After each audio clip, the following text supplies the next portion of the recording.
말씀을 읽는 자, 듣는 자들, 지키는 자들이 복이 있도다 하신 것처럼 회중 가운데서 예배 중에 많이 읽혀진 그러한 책입니다. 그래서 우리가 전에 함께 보았던 아시아의 7교회 그들이 드렸던 예배 시간 우리가 한번 상상해 볼 때 그들이 그 열악한 환경 또 신앙 지킴이 굉장히 어려운 가운데서 그 드리는 예배 중에 예배 인도자가 이 말씀을 요한계시록 사도 요한이 보신 그 환상을 읽어줄 때 그들이 과연 얼마나 용기가 되고 이 엄청난 우리가 이렇게 들을 때 지금 오늘 읽기만 해도 이게 무슨 말일까 하는데 이 엄청난 일들을 행하시는 분이 주권자가 여기에 이 말탄 자들이 아니라 이들도 누구에겐가 권세를 받았다고 지금 말씀하잖아요. 그래서 우리가 믿고 따르는 그 우주의 왕이신 또 심판주이신 그 하나님이시고 보좌에 앉으신 하나님과 우리 주 예수님인 것을 생각할 때 굉장히 힘과 용기가 됐을 것입니다.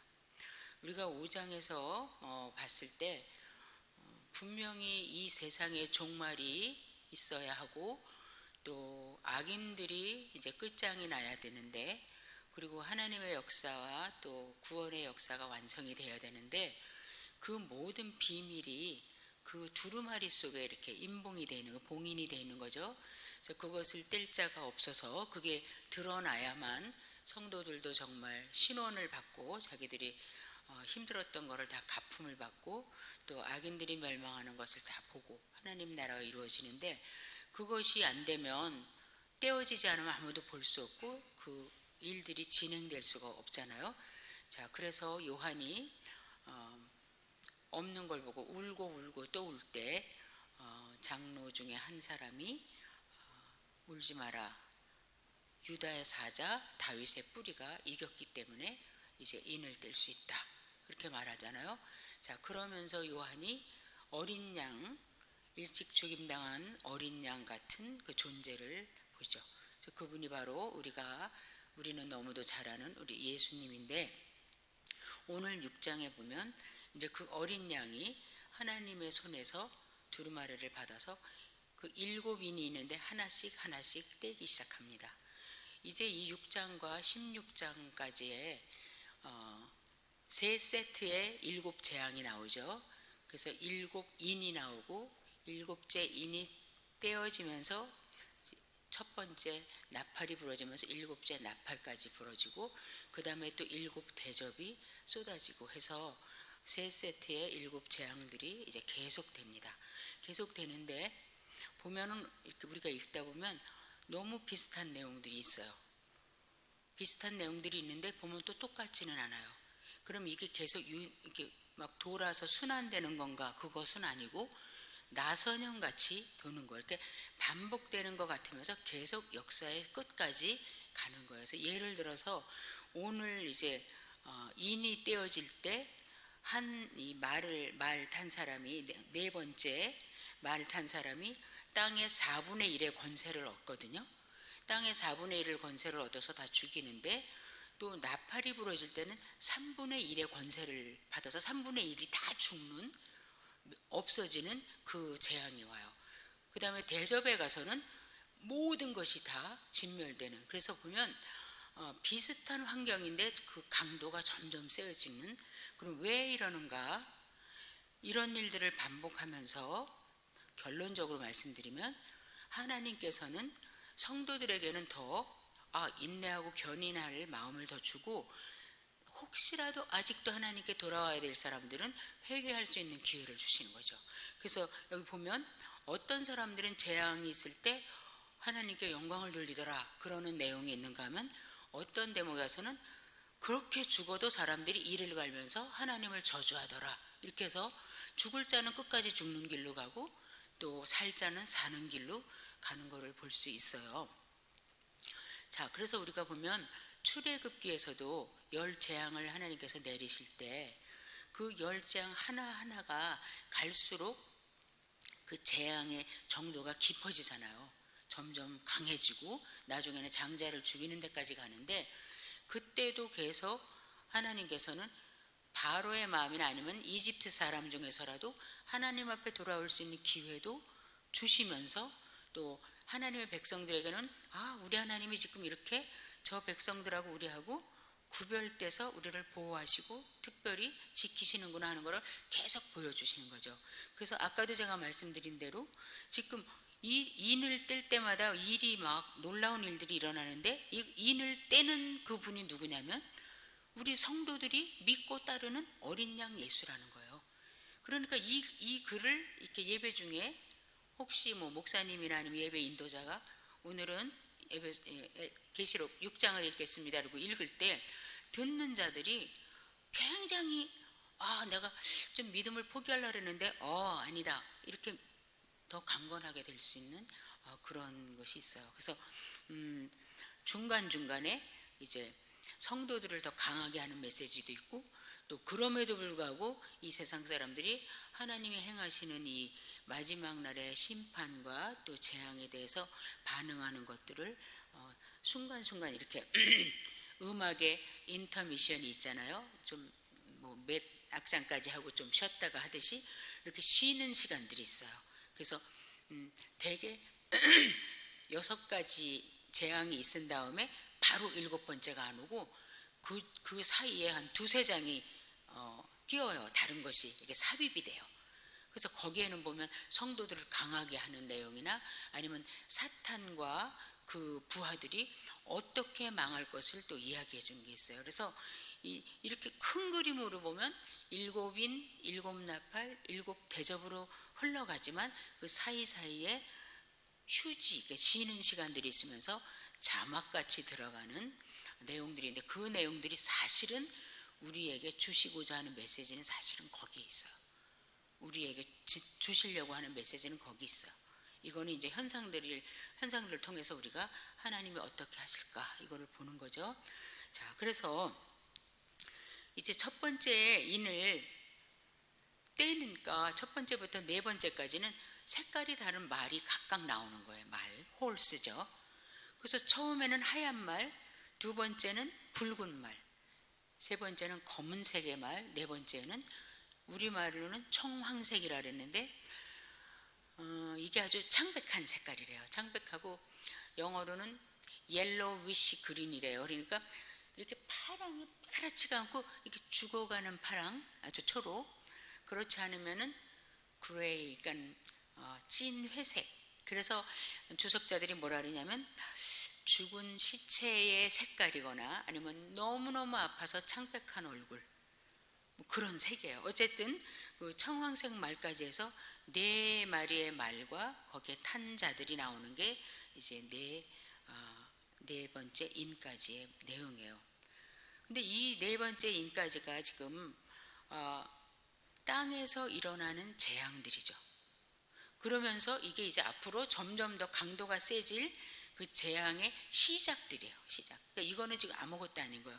예수님께서 뭐 마가복음 13장이나 마태복음 24장에 종말의 마지막 날의 재앙에 대해서 말씀하시면서 이러한 일이 있을 것인데 이거는 지금 아무것도 아니다. 이건 시작에 불과하다. 그런 것처럼 지금 뒤에 가서 7 대접하고 비교하면 7위는 지금 이제 서서히 그 마지막 재앙에 막을 여는 것밖에 안 되는 거예요.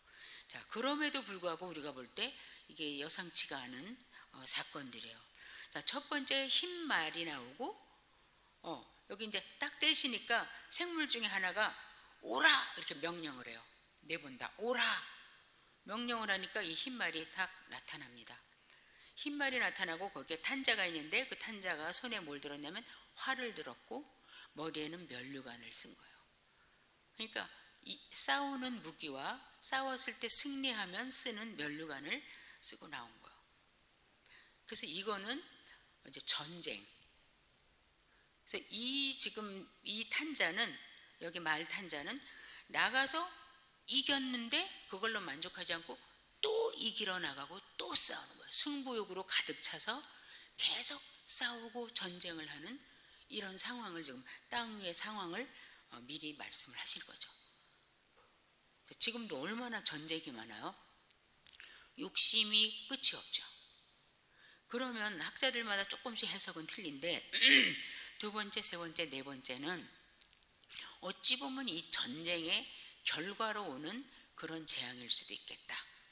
이제 그런 말씀돼요. 차차 이제 보시면 알겠지만. 그래서 첫 번째는 흰말을 타고 싸우고 이겼어도 또 싸우고 한없이 또 싸우는 그런 지금 그 환상을 보죠. 근데 그 요한계시록 19장에 보면 이제 예수 그리스도께서 마침내 모든 원수들을 승복시키시고 딱 오실 때 흰말을 타고 나타났어요. 이제 승리자로 마지막 싸우려고 하실 때, 그래서 흰말을 타고 면류관을 여러 개 쓰고 나타나세요. 그래서 사람들이 이 첫 번째 말이 그 메시아 예수 그리스도 어린 양이시다, 승리하는 예수님이다 하는데 그거는 맞지 않는다고 생각해요. 저 개인적으로도. 왜냐하면 지금 둘째, 셋째, 넷째가 다 재앙에 대한 건데 이 앞에 거하고 연결이 안 되는 거예요. 그래서 여기는 세상에서 승부욕을 가지고 전쟁을 하는 그러한 부류의 사람들을 우리가 생각하면 될 것 같아요. 두 번째 인을 뗄 때도 역시 생물이, 둘째 생물이 오라 명령하니까 두 번째 말이 나왔는데 두 번째 말은 붉은색이었어요. 붉은색 그러면은 우리가 되게 피를 생각하고 전쟁과 다툼, 유혈이 낭자한 이런 거를 생각하는데 정말로 여기 내용을 보니까 4절에 그 탄자가 허락받아서 받은 사명이 뭐냐면 땅에서 화평을 없애버리는 거예요. 평화를 없애는 거예요. 도무지 둘이 모여도 화평하지 않고 그룹이 모여도 화평하지 않고 나라 안에도 화평이 없고 나라와 나라 사이에도 화평이 없는. 그래서 많은 사람들이 이거는 외적하고 싸우기보다는 내란이다 이렇게 얘기를 해요. 내란 아니면 우리나라도 좀 요새 이런 게 문제지만 계층 간에 너무 갈등과 분쟁이 있는 거야. 뭐 어디 사람이냐, 어느 학교냐, 남자냐 여자냐. 요새는 너무 남자냐 여자냐에 가지고 뭐 페미니즘이냐 뭐냐고 희한한 세상이 돼가고 있는 것 같아요. 그리고 이 무슨 당이냐에 대해서 또 너무 싸우고. 그러니까 세상이 어쨌든 이 붉은 말이 지나갔을 때 화평이 다 없어지는 거예요. 평화가 없고 서로 죽이는 거예요. 근데 이 말에 탄 사람이 죽이는 게 아니라 이 말에 탄 사람은 격동시켜 가지고 싸우게만 하는 거예요. 싸우게 하고 다투게 하고 서로 분리되게 하고 화평이라는 게 없게 그렇게 하는 거예요. 근데 이 네 마리의 말과 그 탄자들이 다 자기의 뜻으로 자기 스스로 하는 일이 아니고 보면 다 흰 말도 보면 화를 가지고 면류관을 받았더라. 그리고 지금 이 두 번째도 붉은 다른 말이 나오는데 허락을 받아서 땅에서 화평을 제하더라. 그래서 항상 이 뒤에서 비하인드에서 조정하시고 주관하시는 분은 이 사람들이 아니고 전능하신 하나님 지금 역사의 주관자이신 하나님께서 다 주관을 하시는 거예요. 그래서 하나님께서 이런 악을 행하신다는 것보다 이들은 허락을 받은 한도 내에서 지금 땅에 재앙을 내리기 시작하는 거예요. 요즘도 얼마나 전쟁이 많고 사실은 큰 나라와 큰 나라 싸우는 것보다 내란도 많고 내전도 많아요. 그죠? 지금 시리아도 내전으로 저렇게 인구의 막 몇 퍼센트가 진짜 반 정도가 한 10년 이상을 지금 저렇게 떠돌고 있고 아프가니스탄도 마찬가지죠. 자기 나라에. 자, 그래서 이제는 평화가 없는. 그래서 주님께서 그 마가복음 13장에서 말씀하실 때 너희가 그때 가면 난리의 소문을 계속 들을 것이다. 그런 말씀도 하세요. 우리가 보면 지금 화평을 간직하기가 굉장히 힘든 세대인 것 같아요. 근데 아까도 말씀드렸지만 이거는 시작에 불과하고 갈수록 더 할 거라는 거죠. 갈수록 승부욕은 더 심해질 것이고 싸울 것이고 요즘도 보면 너무 자기 국수주의가 더 많아지는 것 같아요. 다른 나라들도 보면 내 나라만 따지고 그 다음에 이렇게 안에서도 내란이 많고 역사 속에서도 보면 아주 강하고 도대체 외세에 무너지지 않을 만한 뭐 알렉산더 대왕이 있을 때 그 당시나 또 로마 때나 강한데 보면 내란이 일어나서 나라가 막 동강이 막 나서 여러 지도자가 생기다가 힘없이 무너지고 이러는 걸 보잖아요. 그래서 이러한 각종 계층 간의 또 다르다는 그 그룹 간에 또 나라 간에 계속 평화가 없어지고, 그래서 역사의 종말을 이루시는데 하나님께서 역사를 사용하시는 것을 볼 수가 있어. 그래서 나라들은 자기들끼리 싸우는 것 같지만 그런 것들이 더 종말로 가까이 가는 그 재앙을 더 빠르게 만들 수도 있다. 그래서 우리가 이제 이거는 시초니까 사는 동안 어떤 일이 또 일어날지 모르지만 지금 하나님께서 이렇게 땅 위의 징조를 보여주시는 거죠. 자, 셋째 인을 떼실 때는 또 오라 해서 보니까 검은 말이 나왔어요. 검은 말은 되게 구약에 보면 뭐 얼굴이 검다거나 이럴 때 보면 기근 때문에 굶었을 때 그 얼굴 모습이 많이 있어요. 여기서도 보세요. 검은 말이 나왔는데 말을 탔으면은 뭐 활을 들든지 칼을 들든지 해야 되잖아요. 두 번째 이 탄자는 큰 칼을 받았더라 그러고 첫 번째 사람은 활을 들었는데 아주 뜬금없이 이 세 번째 말을 탄 사람은 손에 저울을 갖고 있는 거예요. 계량하는 저울. 그래서 저울을 들고 나왔는데 그 사람은 오히려 아무것도 안 하고 상징적으로 저울말 들었고 네 생물 사이에서 생물들이 하는 다른 음성이 또 나오는 거예요. 그래서 뭐라고 큰 소리로 말을 하냐면 한 데나리온 가지고 밀 한 대 살 수 있고 한 데나리온 가지고 보리 석 대 살 수 있어, 이렇게 말했어요. 그러니까 한 데나리온은 우리가 많이 배워서 아시는 것 같이 한 사람이 하루 종일 일했을 때 받는 품삯이 한 데나리온이잖아요. 근데 그 한 데나리온으로 밀 1리터밖에 못 산다는 거예요. 1kg면은요 우유병 1리터짜리 얼마나 조그매요, 그죠? 하루 종일 일해가지고 골로 밀 한 병 이렇게 받는데 그게 그 당시에 성인 남자 한 사람이 하루 먹는 곡식의 양이라는 거예요. 근데 지금 그 곡식이 하루 종일 일해봐야 그거 하나 사면 끝인 거예요. 식구가 두 식구면은 둘이 세 끼를 못 먹는 거죠. 그래서 굉장히 비싸다는 걸 우리가 알 수 있잖아요. 이게 기근 물가예요, 기근 물가. 자, 그런데 학자들이 뭐라 그러냐면 이 액수는 보통 때 물가의 12배라는 거죠. 그러니까 이거 무슨 말이냐면 굉장히 곡물이 모자랄 거다. 보리는 상대적으로 싸서 싼 가난한 사람들이 먹었는데 하루 종일 일해봐야 보리 석 대밖에 못 산다는 거예요. 석 대라 그래서 우리로 하면 대가 클 것 같지만 리터로 하면 3리터예요. 그러니까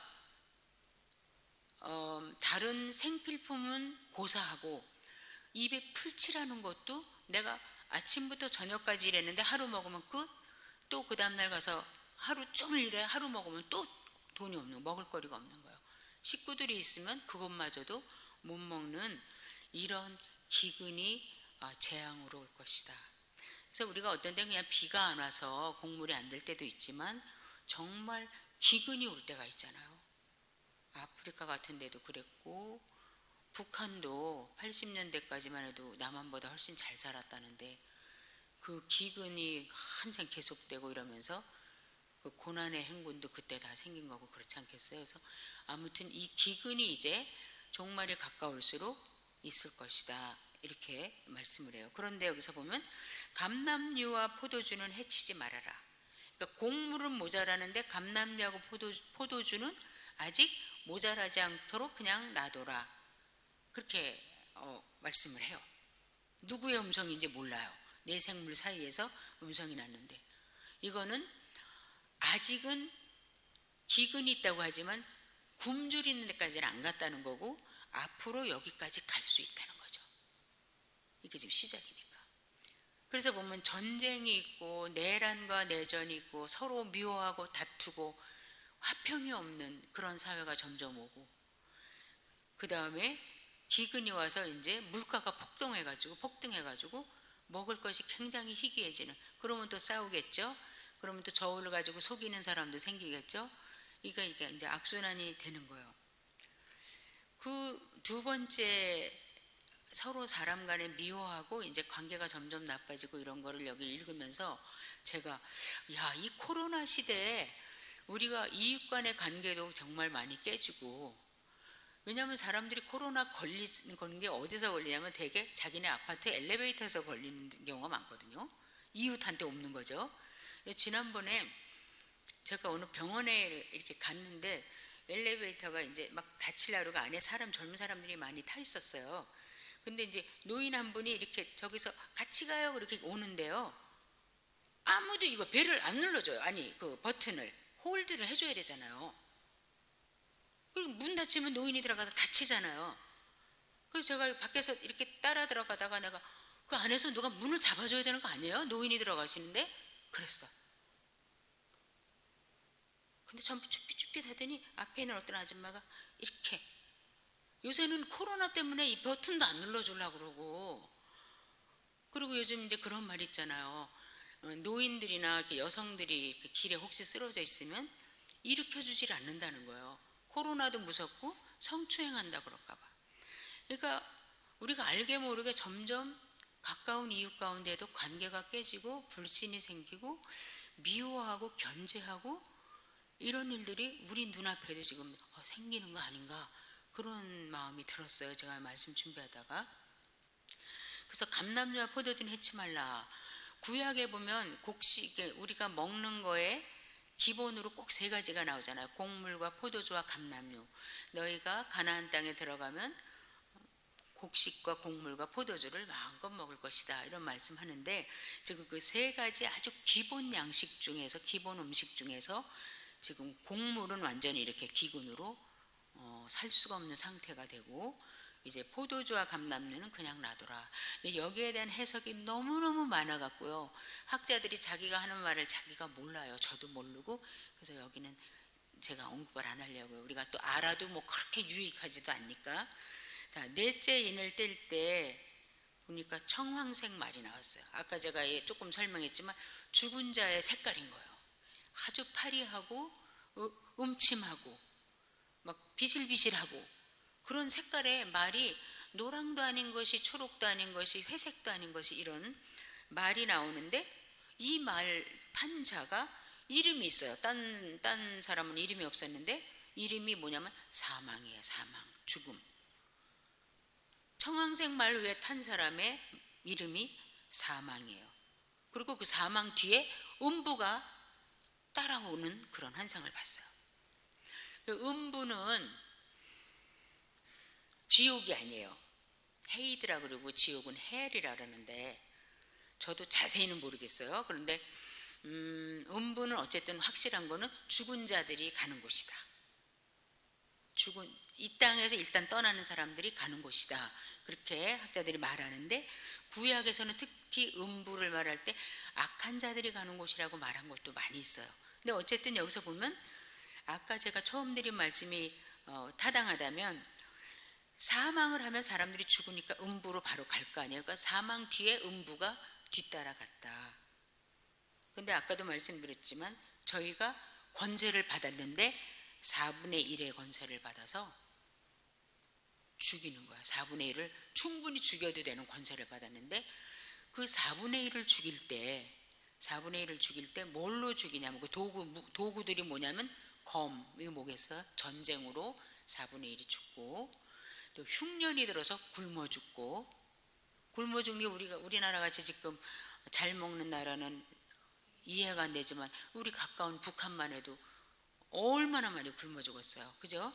자, 그 다음에 사망인데 무슨 또 사망이야. 근데 대개 요한계시록에서 사망으로 너를 죽이겠다, 그럴 때는 전염병이래요. 그 이세벨도 주님께서 너를 사망으로 죽일 것이다, 이렇게 말씀하잖아요. 그러니까 대개 인구의 그냥 많은 인구가 확 4분의 1이 없어질 때 보면 전쟁으로 무지무지 죽잖아요.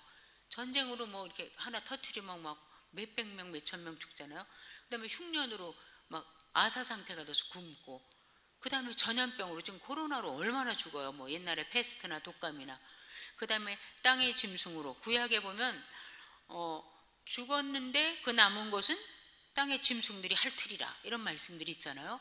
그래서 어쨌든 이런 방법으로 어떠한 방법으로든지 인류의 4분의 1을 죽일 수 있는 권세를 이 청황색 말 또 죽음이라는 이름을 가진 그 탄자가 가진 거예요.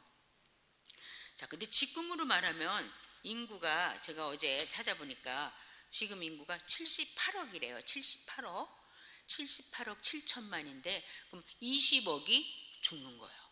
재앙 중에.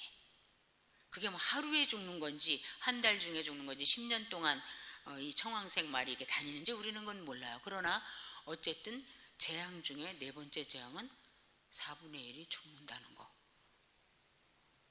그러면서 이제 학자들이 뭐라 그러냐면 이런 일이 너무너무 많다는 거예요. 그 전에도 보면 뭐 BC 1세기 아니면 AD 1세기 이런 때도 뭐 내란으로 그 당시에 인구도 얼마 없는데 막 10만 명이 막 10년 내에 죽은 적도 있고, 뭐 영국 그쪽에서도 내란 일으키다가 막 15만 명이 죽은 적도 있고, 그 당시로 말하면 그게 4분의 1 죽은 거나 마찬가지로 대량 학살과 죽음이라는 거예요.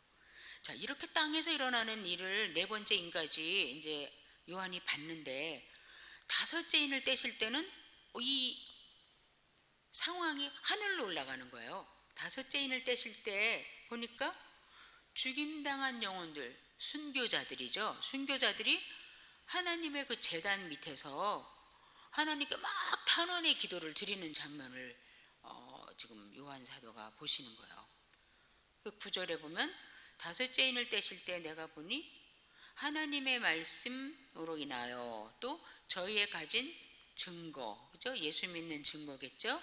그걸로 인해서 하나님의 말씀을 따르는 것 때문에 또 예수의 이름을 부인하지 않고 예수를 증거하고 예수의 사람으로 산 것 때문에 죽임을 당한, 그러니까 순교한 영혼들이 막 제단 아래서 막 큰 소리로 탄원의 기도를 드리는 거예요. 대주제요, 모든 창조물의 주인이시오, 당신은 거룩하고 참되십니다. 이거는 다시 말하면 공의로운 재판관이라는 것을 지금 빗대어서 말하는 거죠.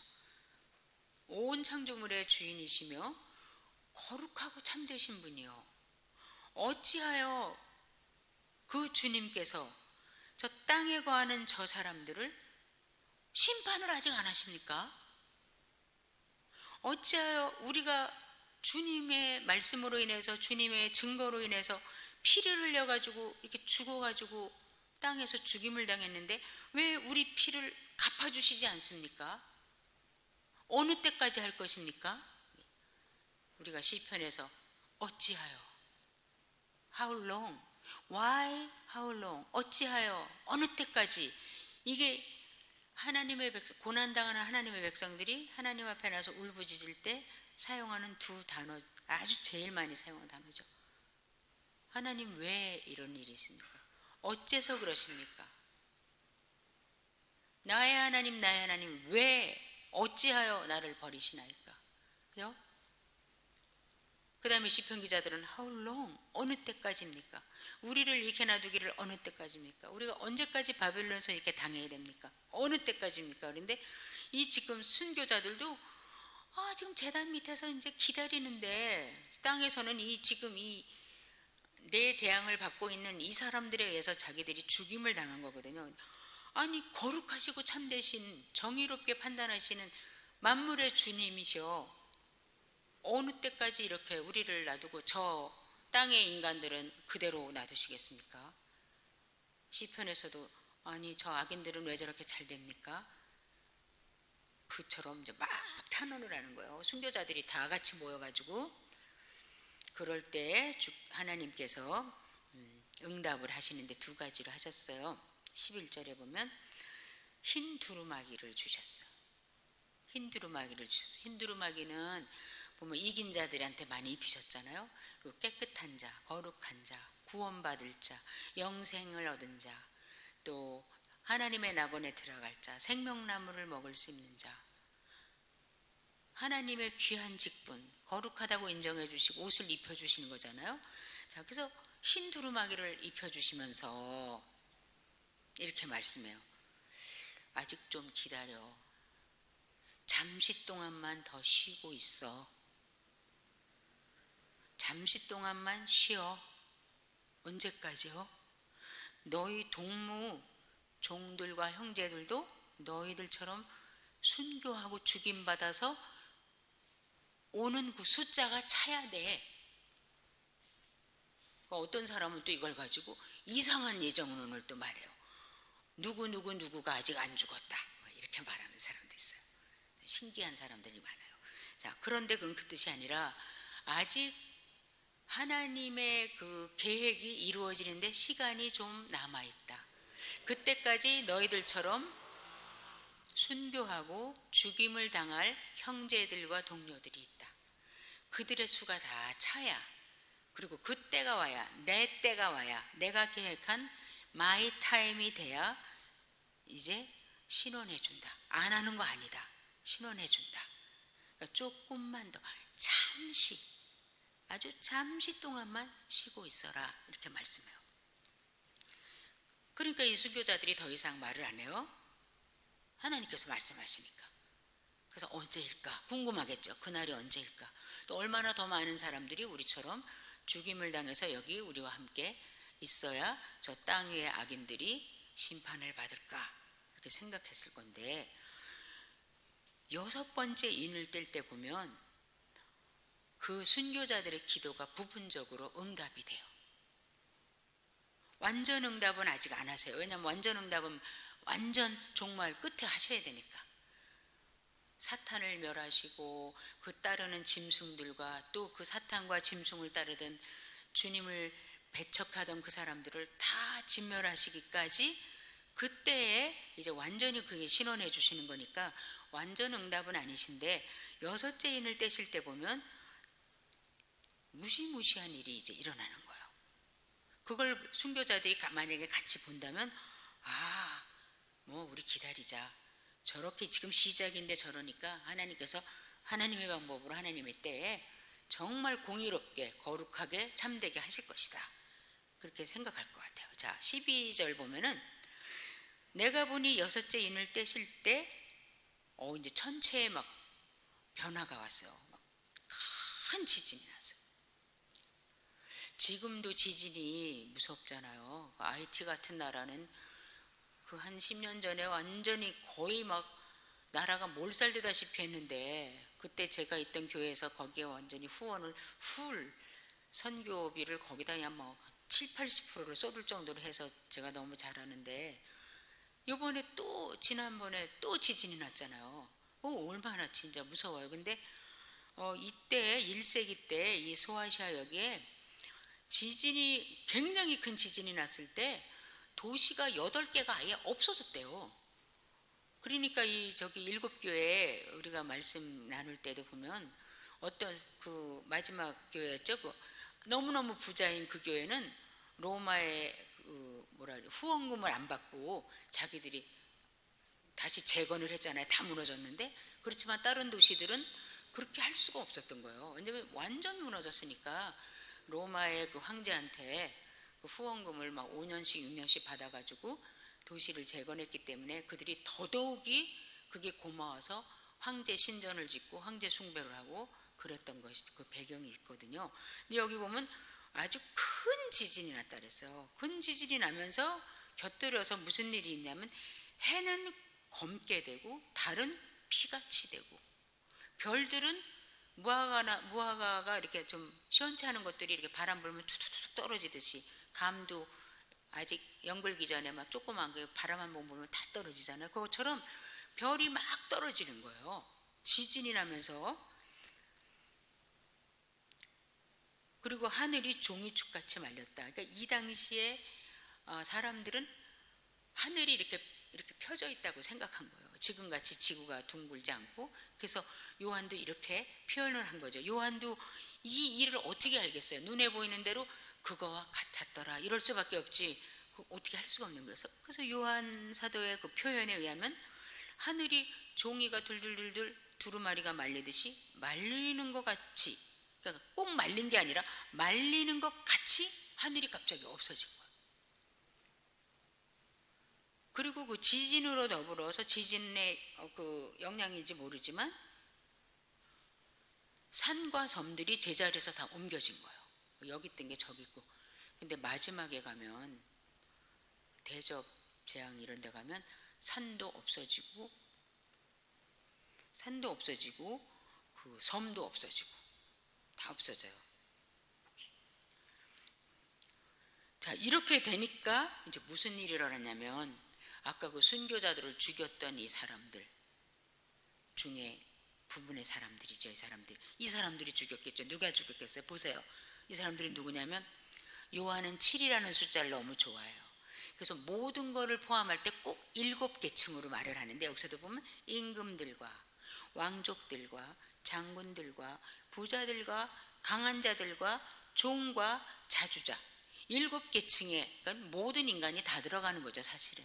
근데 특별히 앞에 5부류는 굉장히 권세 있고 높고 떵떵거리는 사람들이에요. 정치적으로나 사회적으로나 경제적으로나 권력이 많고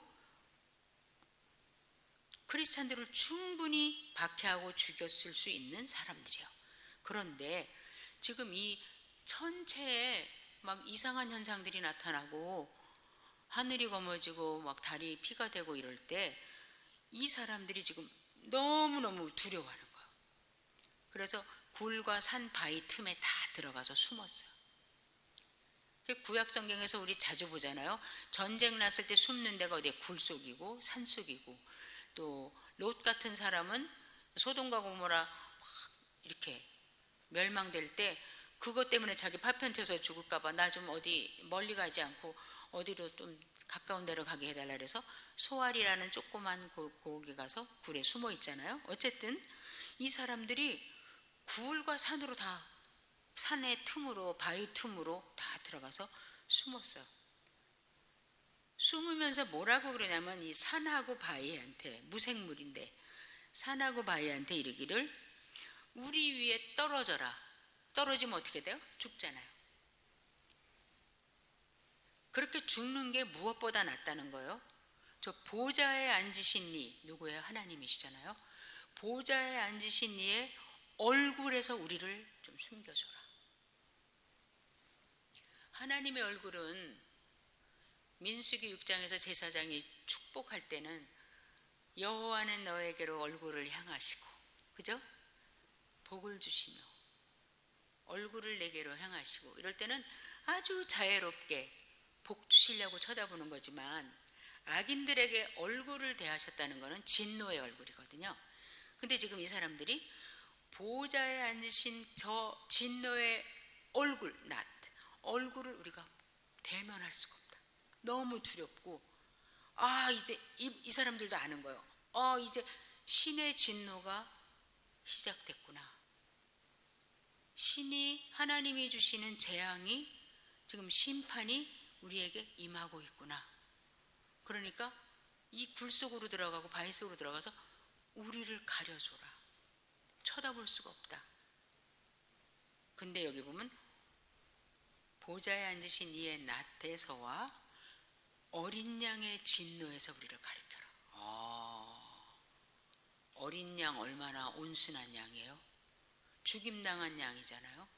희생만 했잖아요. 근데 여기서는 지금 어린 양이 그 양이 더 이상 아닌 거죠. 계속 어린 양으로 나오는 것은, 이건 제 생각도 좀 들어가는데, 우리가 천국에 갔을 때 너무 웅장하게 계시는 주님을 볼 때보다 어린 양 같은 예수님을 볼 때 저는 굉장히 반가울 것 같고, 예수님, 저를 위해서 죽으신 예수님, 이러고 갈 것 같아요. 근데 그 어린 양이 여기서는 이 지금 세상 사람들에게는 주님의 말씀을 따르지 않고 주님의 그 백성들을 이렇게 죽게 한 사람들에게는 그 어린 양의 그 진노가 너무너무 두려운 거예요. 여기서는 어린 양이 이제 재판주로 또 재앙을 내리시는 그 주님으로 계시기 때문에요. 그래서 하나님의 얼굴과 어린 양의 진노에서 우리를 제발 가리워다오. 그들의 진노의 큰 날이 이르렀으니 그들, 이제 하나님께서 드디어 행하실 그 예언하시고 계속해서 말씀하시고 그날에 이런 일이 있을 것이다 미리 돌아와라고 하셨던 그 일이 이르렀다 그래요. 이 사람들이 자기들이 스스로 드디어 도착을 했다. 그 재앙이 종말의 사건들이 이제 시작이 됐으니, 근데 그 시작하신 분이 보좌에 앉으신 하나님과 저 어린 양 예수니 누가 그 앞에서 감히 서 있을 수나 있겠는가? 이게 이제 마지막 날에 모두가 이렇게 고백할 거예요. 우리가 5장에서 볼 때 예수님이 이렇게 두루마리를 하나님의 손에서 딱 취하셨을 때 내생물하고 24장로가 막 찬양하잖아요. 그 찬양이 끝나자 또 받아서 천사들이 찬양을 했잖아요. 천사들 다음에 보면 하늘 위에 땅 위에 땅 아래 바다에 있는 것들 모든 피조물이 다 주님을 찬양했다 그랬잖아요. 큰 소리로 높였다 그랬잖아요. 거기도 보면 믿는 사람만 들어가 있는 게 아니에요. 안 믿는 사람도, 심지어는 주님을 찌르던 자도, 예수 믿는 사람을 핍박하던 자도 다 그때는 주님 앞에 무릎 꿇을 수밖에 없어요. 빌립보서 2장 말씀하고 똑같은 거예요. 그때는 모든 사람이 주의 이름 앞에 무릎을 꿇는 거예요. 믿는 사람들은 찬양과 감격과 기다림의 그 소망이 이루어진 것 때문에 무릎 꿇고 경배하는 거고, 세상의 사람들은 이 사람들처럼, 지금 땅 위의 사람들처럼 드디어 올 것이 왔구나, 저런 분이었구나. 근데 그때는 이미 회개는 못하는 거예요. 주님이 오셨을 때는, 오시기 전에 해야죠. 그때는 진노밖에 없는 거죠. 자, 누가 서리요? 정말 누가 서겠어요 여기를? 자, 그런데 정말 설 자가 없죠. 시편에서도 보면 우리가 전에 언젠가 살펴봤던 것 같이 시편에 보면 주가 우리를 살피시면 누가 주님 앞에 서겠습니까? 그러나 사유하심이 주께 있사오니, 그러면서 막 기도하는 거 우리 그때 살펴봤잖아요. 성전에 올라가는 노래에서. 여기도 마찬가지예요. 누가, 특별히 진노의 날이거든요. 이제 마지막 이때 누가 이 앞에 설 수가 있겠는가? 그런데 놀랍게도 7장에 가면은 여기에 서 있는 자가 있어요. 그것만 읽어드리고 마칠게요. 7장 9절, 이건 다음 시간에 볼 거지만 7장 9절을 보면요, 이제 드디어 14만 4천이 나오는데, 이 일 후에 내가 보니 각 나라와 족속과 백성과 방언에서 아무라도 능히 셀 수 없는 큰 무리가 흰 옷을 입고 손에 종려가지를 들고 보좌 앞과 어린 양 앞에 서서 큰 소리로 외쳐 가로되 구원하심이 보좌에 앉으신 우리 하나님과 어린 양에게 있도다. 그러니까 여기에 우리가 서는 거예요. 그러니까 세상 사람들은 저분 앞에서 어떻게 서?